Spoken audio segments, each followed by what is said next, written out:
Hello, my name is Sewina and I'm a senior at Syracuse University studying health and exercise science with minors in education studies and forensic science. I would like to thank IOHSK for allowing me to present my critique on the research study titled Higher Cardiorespiratory Fitness is Strongly Associated with Lower Cardiovascular Risk Factors in Firefighters, a cross-sectional study in a German fire brigade. And I would also like to thank my mentor, Joon for helping me with this process.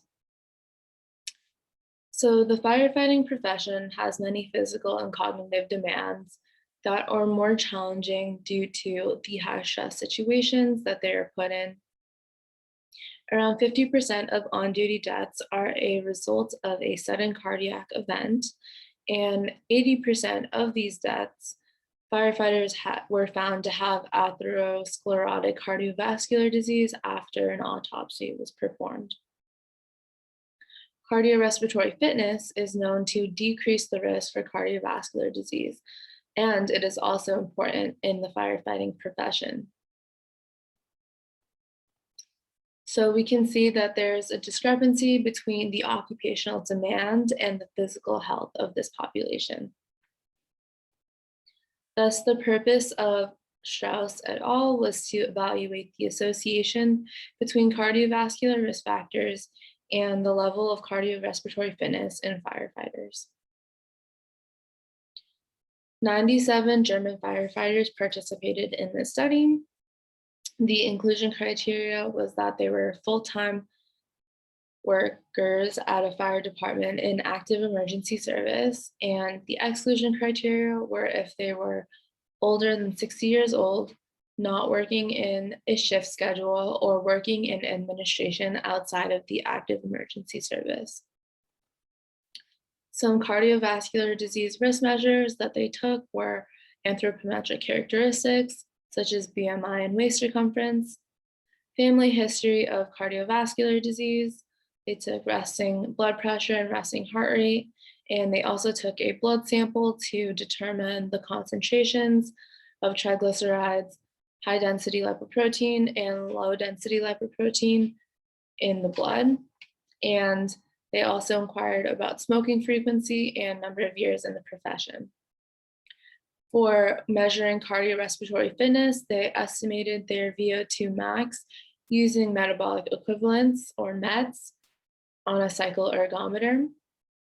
And specifically, they used a Spiroergometry test to measure the cardiorespiratory fitness.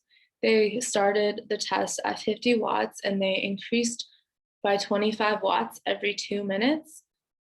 And participants would go until they could, until three situations happen. One of three situations happened, which is when the participant could no longer maintain a cadence of 80 revolutions per minute, or when the participant felt subjectively exhausted, or when their heart rate exceeded 85% of their max heart rate, which was calculated using the formula 220 minus their age. After the test, they were then categorized into two fitness groups: low fit, which were participants who received less than 12 METs on their test, and fit, which were participants who received greater than 12 METs on their test. So this is a table of the results comparing cardiovascular disease risk factors by cardiorespiratory fitness and weight status. So we can see these categories of low fit and obese, low fit and not obese, and fit and not obese. And there was only one participant who was fit and obese, so their data was not included in this table. But their differences were adjusted and then unadjusted and then adjusted for age. And we can see that body fat percentage, resting systolic blood pressure, and triglyceride concentration were all significantly different amongst their cardiovascular disease risk and their cardiorespiratory function and weight status.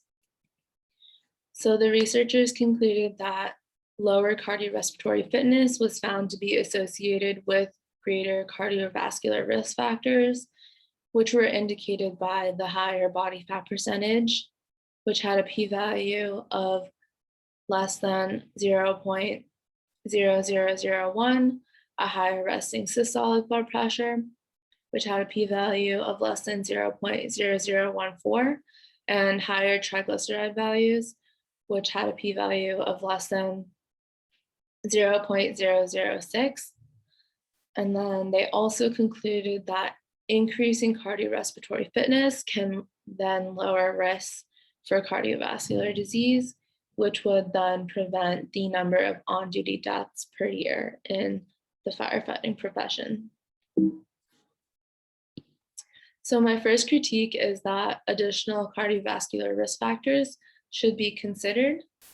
Though family history was collected, it was never reported in any tables or in the results section. And so that would have been an important factor in determining the cardiovascular disease risk for participants. And also, race and ethnicity should also be recorded because though these were all German firefighters, we cannot assume that this was a homogeneous population. And we also know that race and ethnicity are also huge factors in determining cardiovascular disease risk. And lastly, physical activity and sedentary behavior would also have been very helpful in looking at their cardiovascular disease risk in more detail. My second critique is that a different method to estimate VO2 max should have been used, as METS is not the most accurate to estimate VO2 max. And additionally, there's also no universal cutoff point for unfit versus fit categorizations using METS. So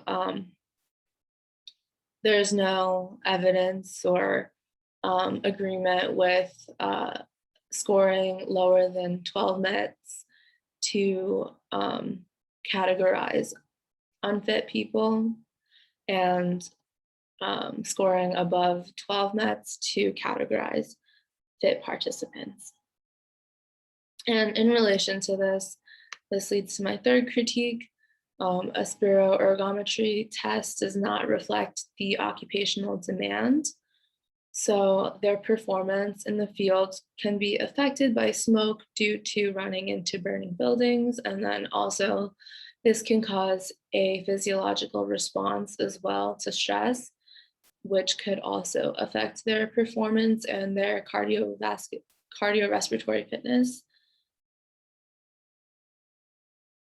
I would like to again thank my mentor, Joon Kim, and Syracuse University Department of Exercise Science, Fall College, and then also my clinical research lab members, Dr. Sung, Dr. Kim, Jared, Wani, Sydney, Nathan, Sydney, Emily, and Leah for supporting me with this presentation.